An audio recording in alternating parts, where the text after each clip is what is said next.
Colossenses, capítulo 1.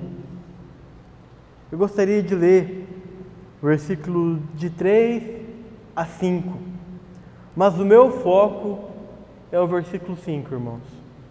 Colossenses, capítulo 1, 3, 4 e 5. Damos sempre graças a Deus Pai de nosso Senhor Jesus Cristo, quando oramos por vós, desde que ouvimos da vossa fé em Cristo Jesus e do amor para que tendes para com todos os santos, por causa da esperança que vos está preservada nos céus, da qual antes ouvistes pela palavra da verdade do Evangelho. Irmãos, vamos ter mais um momento de oração. Pai, muito obrigado porque o Senhor tem nos sustentado, o Senhor tem nos trazido aqui para ouvir da Tua palavra, Pai. Somos gratos, Pai, porque o Senhor tem falado conosco, Pai. O Senhor tem revelado a Tua palavra a nós, Pai. E, Pai, não temos palavras para agradecer, Pai. Tamanho privilégio que temos, Pai. Tamanho privilégio que é o reunir da Tua igreja, Pai, para aprendermos mais do Evangelho, Pai. Aprendermos mais aos pés de Cristo, Pai. Por isso clamamos que esta noite, Pai, o Senhor se revele a nós, Pai. Se mostre a nós pela Tua palavra, Pai. Forma em nós, Pai, em cada um de nós, um pouco mais do caráter bendito de Cristo, Pai. Oh, Pai, que tudo isso, Pai, seja para a Tua honra e para a Tua glória, Pai. Forma em nós esse caráter bendito, Pai, para que possamos glorificar a Cristo, Pai, por onde quer que formos, Pai. Em nome de Jesus. Amém. Irmãos, como está escrito aqui no versículo 5, no final, diz o seguinte: a esperança que vos está preservada nos céus, da qual antes ouvistes pela palavra da verdade do Evangelho. Evangelho. É sobre isso que nós vamos falar um pouco essa noite. É uma palavra tão batida, né? O que é Evangelho? Nós somos tão incisivos quando escutamos sobre Evangelho. Nós escutamos tantas vezes. Então, o que é Evangelho, irmãos? Pergunto para nós meditarmos um pouco aqui. Responda no seu coração. O que é Evangelho? Porque essa palavra é uma das palavras mais importantes de toda a Bíblia. Ela aparece aqui inúmeras vezes. O que é Evangelho? Irmãos, essa é uma pergunta que parece fácil para nós, que somos frequentadores de culto, que somos membros do corpo de Cristo há um certo tempo. Então, o Evangelho é uma palavra que parece fácil de ser definida. Mas, irmãos, eu não estou perguntando se você sabe o que é Evangelho por definição, mas o que é Evangelho em realidade. Porque não importa se nós sabemos a definição de Evangelho, se nós não sabermos o que na realidade é o Evangelho. E nós temos um pouco de dificuldade para entender o que é Evangelho. Nós viemos aqui, falamos do Evangelho, mas temos dificuldade para que esse Evangelho, de fato, se torne vivo para nós. Para que nós, de fato, entendamos o que é o Evangelho da palavra, o que é o Evangelho de Cristo, o que é essa verdade bendita das Escrituras. E por meios naturais, irmãos, nós não vamos entender o que significa Evangelho. Você pode pegar livros e mais livros de teologia sistemática, acadêmica, e procurar o que significa Evangelho ali. E tudo que você vai encontrar ali são definições. Mas como eu disse, irmãos, nós não temos que saber apenas de definição, nós temos que saber em realidade. E eu não estou sendo contra aqui os livros sistemáticos, acadêmicos. Eu acho sim que eles são muito importantes. Mas, irmãos, por meio do conhecimento natural, nós não vamos entender o que é Evangelho. Irmão, saber a definição de Evangelho pode te tornar um evangélico. Mas tocar em realidade no que é o Evangelho é o que nos torna santos. Essa é uma diferença muito sutil. Então, quando nós viemos com aquela definição muito básica que o Evangelho é as boas novas, a boa notícia, isso é algo muito superficial do que de fato é o Evangelho. Sim, o Evangelho são as boas notícias, são as boas novas de grande alegria. Mas, irmãos, o Evangelho, em realidade, é uma pessoa, é Cristo. E tão somente Cristo. Nós lemos aqui nesse texto de Colossenses 5, uma definição muito linda do que é Evangelho. Esperança que vos está preservada nos céus. Evangelho se trata de uma esperança, irmãos. Uma esperança para nós que não tínhamos esperança. O irmão ontem trouxe aos jovens, falando um pouco sobre trazer à memória aquilo que pode nos dar esperança. Irmãos, se tem algo que pode nos trazer uma esperança viva, verdadeira, genuína, é o Evangelho. É o Evangelho de Cristo. É isso que nos traz uma esperança da vida eterna. Como o irmão leu aqui no início, Cristo em vós, a esperança da glória. Evangelho é Cristo em nós. Evangelho é aquilo que pode nos trazer uma verdadeira esperança. Uma esperança àqueles que não tinham esperança. Uma esperança àqueles que estavam perdidos, que estavam falidos. E estes, perdidos, falidos, somos nós sem Cristo, irmãos. É o ser humano natural, totalmente depravado, totalmente alheio à vida de Deus. Por isso que nós temos que entender, irmãos, que é Evangelho. Porque o Evangelho é a razão da nossa fé. E quando eu falo entendermos, eu não estou falando apenas de saber definição, mas de tocar na realidade. E, irmãos, essa dificuldade que eu falei, de nós entendermos o que é Evangelho, é devido a um problema que o ser humano tem. É uma resistência em se render ao Senhor. É por isso que nós temos essa dificuldade em entender verdadeiramente o que é Evangelho. Irmãos, eu não estou falando que o mundo tem dificuldade em entender o Evangelho, que os religiosos têm dificuldade de entender o Evangelho. Eu estou falando que nós, mesmo participantes da vida de Cristo, ainda temos dificuldade em entender o Evangelho.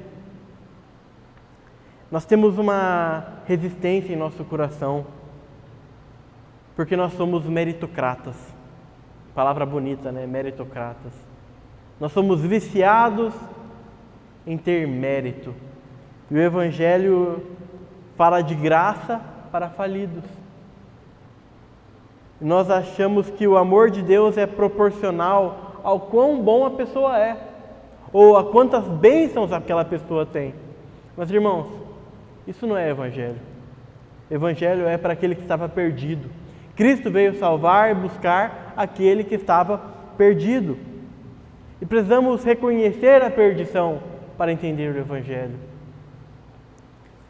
Essa dificuldade em entender o que é Evangelho, irmãos, é por causa do pecado. Porque pecado não é simplesmente uma transgressão. É uma transgressão, sim, mas pecado é uma rebelião. É uma rebelião do homem não aceitando Deus como aquele supridor, como aquele pai. É uma rebelião, é um pedido de independência a Deus. É isso que tornou o ser humano caído. É isso que fez Adão cair. Essa rebelião chamada pecado. Orgulho. E é por isso que o ser humano tem essa dificuldade em se curvar perante a graça. Nós temos essa dificuldade em resistir. Nós temos, na verdade, a facilidade em resistir ao Senhor, ao que o Senhor tem falado a nós. Parece que nossos corações, às vezes, se endurecem perante a voz do Senhor.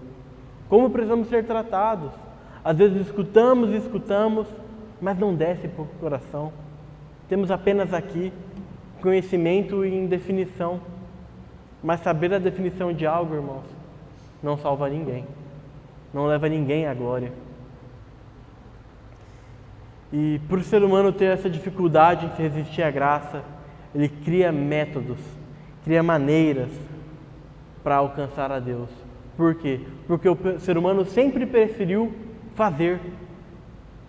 Como tem dificuldade em acertar o que foi feito, ele prefere fazer, prefere alcançar. E aí que se cria algo chamado religião. A maior desgraça criada pelo homem. Religião. Irmãos, religião é uma desgraça. Religião cansa. Religião aprisiona. Religião enforca o homem e esmaga ele.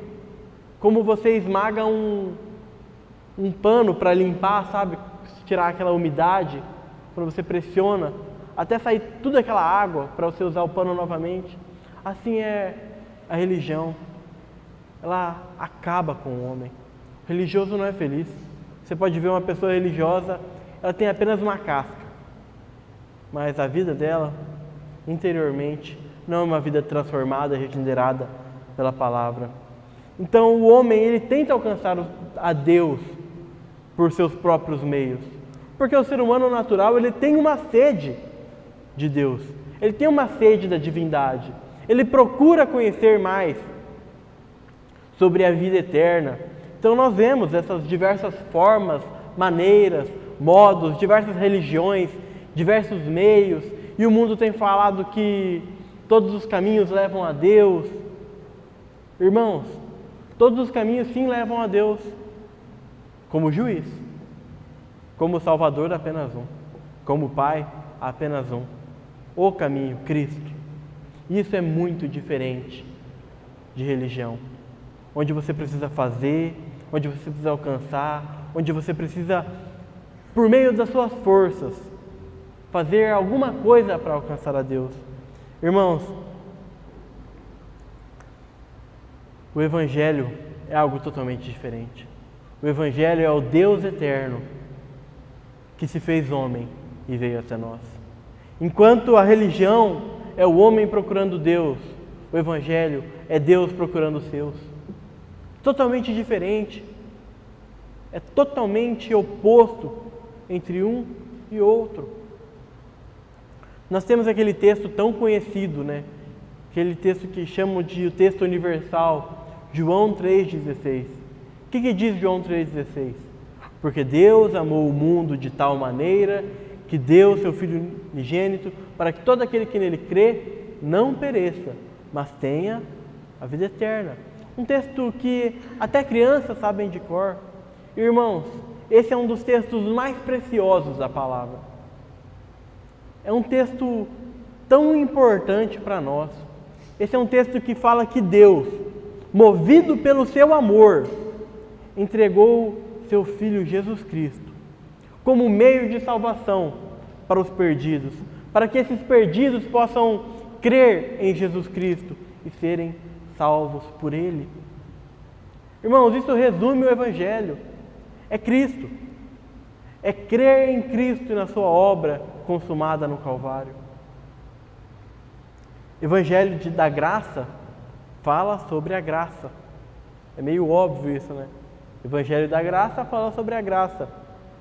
Ou seja, a graça, ela revela o bom caráter de quem dá, e não de quem recebe.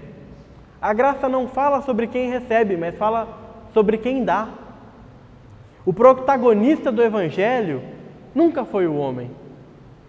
O protagonista do Evangelho é o Senhor Jesus, é Deus. E essa é a dificuldade do homem em entender o Evangelho. Por quê? Porque em todas as coisas o homem quer ter centralidade. Estou errado? Em todas as coisas o homem quer ter o protagonismo, ele quer ser o centro, ele quer fazer com as suas próprias forças. Nós vemos muitos coaches falando disso, né? Ah, você é o protagonista da sua própria história, você tem que fazer isso, fazer aquilo. Irmãos, o Evangelho é totalmente oposto. Deus é o protagonista. E Deus resolveu nos salvar mediante o Evangelho, mediante a pessoa de Cristo. Isso é o Evangelho. Ou seja, nós somos apenas uma parte dessa história, mas nós não somos o centro do Evangelho. O Evangelho não fala sobre aqueles que foram salvos. O Evangelho fala do amor daquele que salvou. é muito diferente. Para nós precisarmos lembrar uma coisa, irmãos, que em todas as palavras desse livro aqui que nós carregamos, todas as palavras aqui apontam para uma centralidade, que é Cristo. Então o Evangelho fala da pessoa de Cristo. O Evangelho é Cristo e este crucificado. E essa é não uma definição, mas essa é a realidade do que é Evangelho. Irmãos, o Evangelho fala do Cristo vindo ao mundo, assumindo o pecado do pecador e morrendo a morte do pecado, para salvar aqueles que estavam em pecado, trazendo aqueles que eram merecedores do eterno inferno para a glória eterna. Hebreus 2,9, não precisam abrir, diz que Cristo, pela graça, provou a morte por cada um de nós, por todo homem. Irmãos, Cristo provou a nossa morte naquela cruz para nos dar uma vida verdadeira. Olha o que a palavra nos diz em Colossenses, capítulo 2, versículo 13. Colossenses 2,13 diz o seguinte: E a vós outros que estáveis mortos pelas vossas transgressões e pela incircuncisão da vossa carne, vos deu vida juntamente com Ele, perdoando todos os nossos delitos, tendo cancelado o escrito da dívida que era contra nós e que constava de ordenanças, o qual nos era prejudicial, removeu-o inteiramente, encravando na cruz. Irmãos, nós tínhamos uma dívida muito grande a ser paga, uma dívida eterna. A palavra fala em Romanos 6,23, o salário do pecado é a morte. A alma que pecar, esta morrerá. Por isso nós estávamos condenados, perdidos. Tínhamos uma dívida impagável. Porque se apenas um pecado já basta para condenar-nos ao inferno, quem me dera uma vida inteira em pecado? Quem me dera muitos pecados em um dia, irmãos? Nós somos falhos. Você já parou para pensar quanto pecado você comete em apenas um único dia? Quantas vezes nós falhamos contra o nosso Senhor? Irmãos, nós somos merecedores do eterno inferno, do inferno eterno. Mas, irmãos, por graça e por misericórdia do nosso Senhor, Ele veio nos resgatar dessa dívida impagável que era contra nós. Estávamos mortos em nossos delitos, em nossos pecados, mas Ele nos deu vida, vida eterna. Vida eterna não fala apenas de uma quantidade em termos de eternidade, em infinitude. Vida eterna fala de uma qualidade de vida também, irmãos. É vida e vida em abundância. É uma vida junto com Cristo. Como diz aqui nesse texto. Cadê? Vos deu vida juntamente com Ele, perdoando todos os nossos delitos. Então, os nossos delitos, os nossos pecados que nós cometíamos foram perdoados, foram lavados pelo sangue de Cristo. Isso é Evangelho. Então, irmãos, que texto claro. Não é sobre aquilo que nós fazemos, porque aquilo que fazemos se torna religião. É sobre o que Cristo já fez. Evangelho não fala de qualquer coisa que eu possa realizar, porque eu não posso realizar nada. O que eu posso realizar com a força do meu próprio braço é pecado. Mas, irmãos, graças a Deus, que onde abundou o pecado, superabundou a graça. Irmãos, a graça é a manifestação do nosso próprio Senhor Jesus. Tem uma frase muito preciosa de um irmão do passado, Martin Lloyd-Jones, que ele diz que nunca e de forma alguma nossa salvação deve ser fundamentada em qualquer coisa que acha em nós baseia-se inteiramente no Senhor Jesus Cristo. E é uma verdade. Não se baseia em nós. Você não pode alcançar a salvação. Repito, você não pode alcançar a salvação. Mas a salvação já foi alcançada por você, irmão. Já foi alcançada há mais de 2000 anos atrás. Por uma pessoa chamada Jesus. Ele morreu por nós naquela cruz. E nos levou a morrer juntamente com Ele. Naquela cruz cruel, Ele derramou todo o seu sangue. Ele sofreu chibatadas, arrancaram a sua barba. Foi dilacerado ali naquela cruz de madeira romana. Mas, irmãos, tudo aquilo lá tinha um propósito. Aquela morte cruel tinha um propósito. Ele se fez maldição em nosso lugar. Ele se fez pecado em nosso lugar, para que em nós fosse feita a justiça de Deus. Isso é muito grande. Isso é muito complexo para entrar na minha cabeça. Então nós só precisamos crer no que diz as Escrituras. Mas o problema, meus irmãos, é que nós somos meritocratas, como eu disse anteriormente. A nossa criação nos leva a ser meritocratas. Eu trouxe esse exemplo aos jovens uma vez. Nós somos criados assim. Come o repolho aqui no almoço e de sobremesa você ganha sorvete. Passa de ano que você vai ganhar a bicicleta no final. Então nós somos criados de forma, faça alguma coisa para receber outra coisa. Então nós estamos lá na faculdade por quê? Porque nos esforçamos num vestibular. Recebemos uma promoção no emprego por quê? Porque nós batemos as nossas metas. Então, todas as nossas recompensas estão atreladas ao nosso esforço. E, irmãos, o mundo é assim. Esse esforço em nossas vidas rotineiras é algo natural desse mundo. E isso não necessariamente é ruim. O mundo funciona dessa maneira. Mas, irmãos, o erro se torna quando eu acho que o mundo funciona da mesma maneira que Deus trata conosco.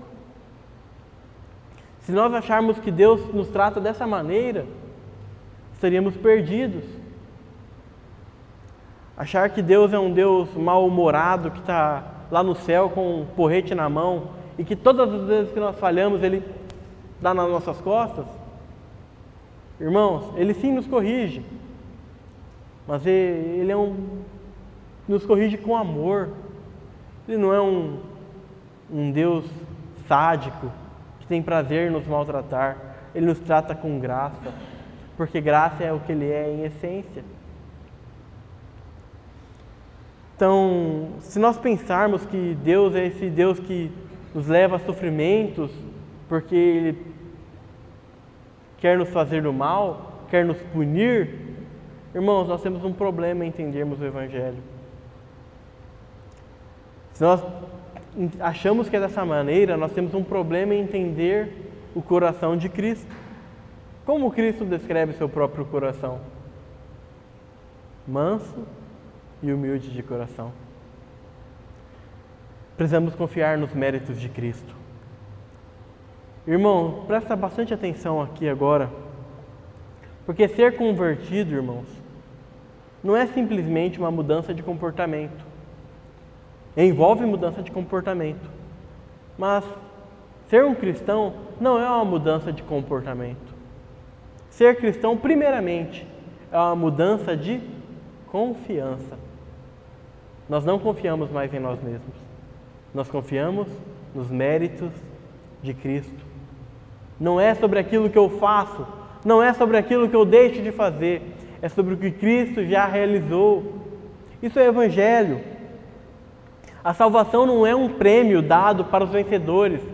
A salvação não é uma medalha de honra a ser dados para aqueles que são os mais dedicados. O Evangelho é para o perdido. É para aquele que estava morto em delitos e em pecados. É por isso que nós temos muitas vezes dificuldade em entendermos assuntos como predestinação, porque até crer a gente quer crer. Até crer a gente quer fazer com a força do nosso próprio braço. Nós às vezes não aceitamos essas coisas, que é tudo do Senhor, tudo o Senhor fazendo, e que Ele fez 100%. nós queremos sempre fazer pelo menos 1%, para colocar um pouco de honra e mérito naquilo. Mas isso faz com que a graça deixe de ser graça, irmãos. A graça de Deus, ela não encontra homens aptos a receber a salvação, mas ela capacita os homens a receber essa salvação. Essa é a graça. Então a gente vê no meio gospel que está sendo pregado é totalmente oposto do evangelho da graça, o evangelho de Cristo. O que você vê nas religiões por aí? É monte, é jejum, é dízimo, trízimo, quadrízimo, e você tem que pagar o preço, é campanha disso, campanha daquilo, e você tem que fazer e pagar o preço. Irmãos, como se o preço que Cristo pagou no Calvário não fosse o suficiente. Irmãos, esse é o outro evangelho que Paulo fala em Gálatas. É o evangelho maldito, o evangelho anátema, totalmente diferente do evangelho de Cristo. Isso é anular a cruz de Cristo. Como podemos anular aquela cruz que foi instrumento de Deus para crucificar Jesus? Foi o meio que Deus nos providenciou para nos dar vida. O evangelho da cruz fala de renúncia, assim como Cristo renunciou à sua própria vontade. Então ninguém é salvo por aquilo que faz ou deixa de fazer. Nós somos salvos por aquilo que Cristo fez. O evangelho é Cristo dizendo: vinde a mim, cansados e sobrecarregados, e eu vos aliviarei.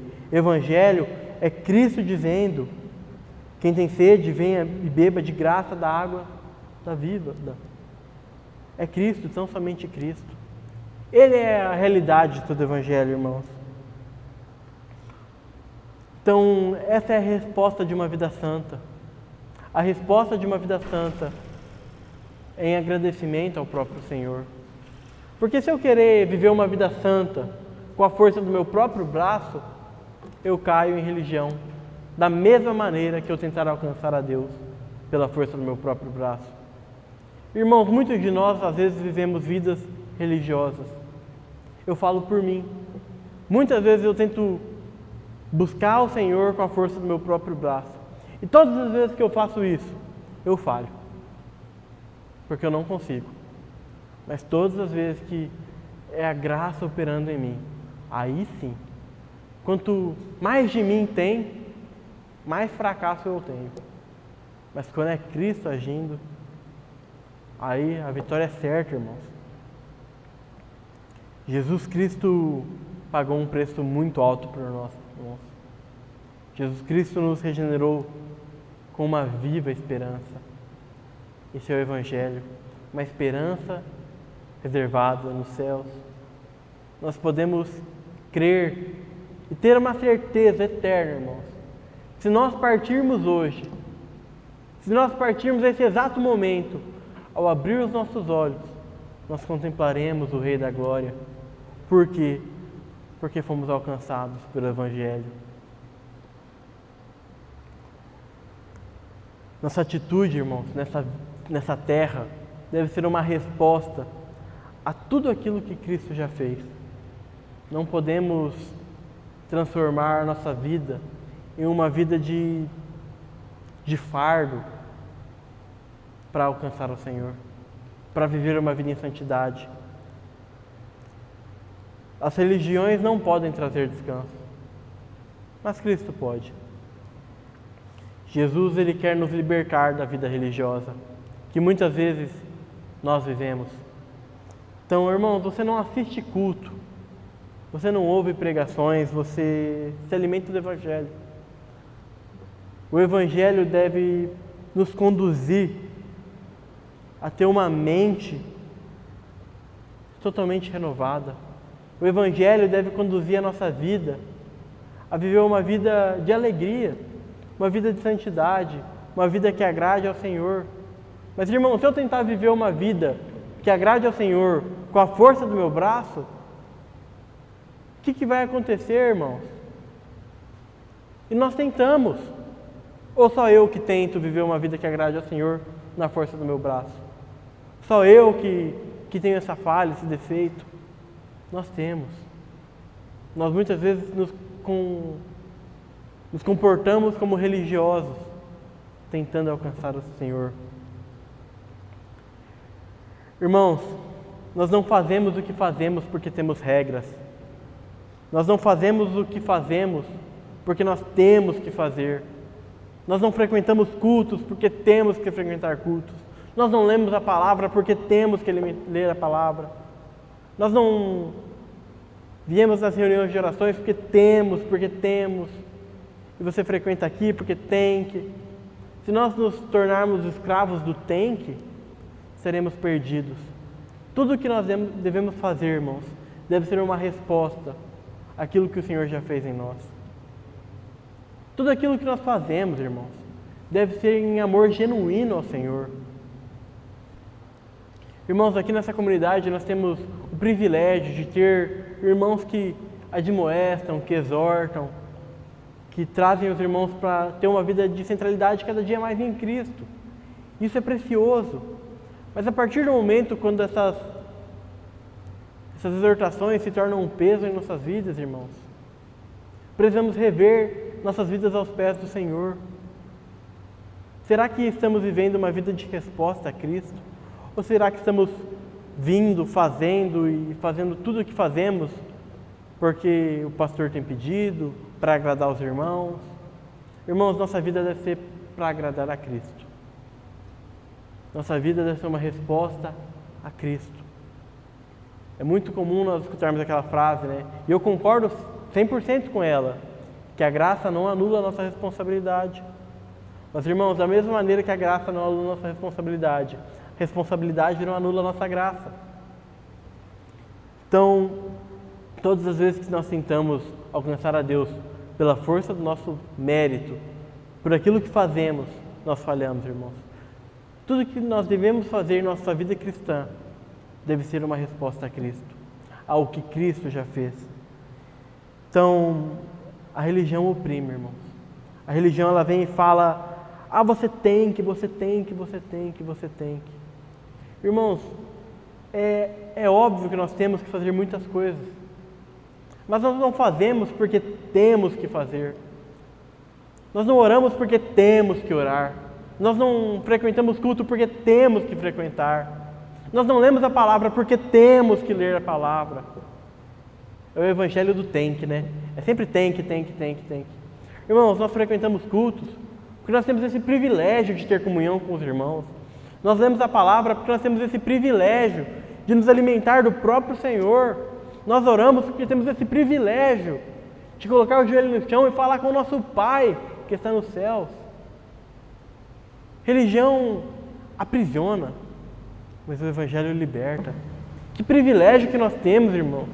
Não podemos tratar isso daqui como uma simples religião, como um simples a fazer. Temos que nos render a Cristo, e tão somente a Cristo. Fazer porque Cristo já fez em nós. Fazer porque Cristo é o nosso tudo. Com a graça fica tudo mais leve.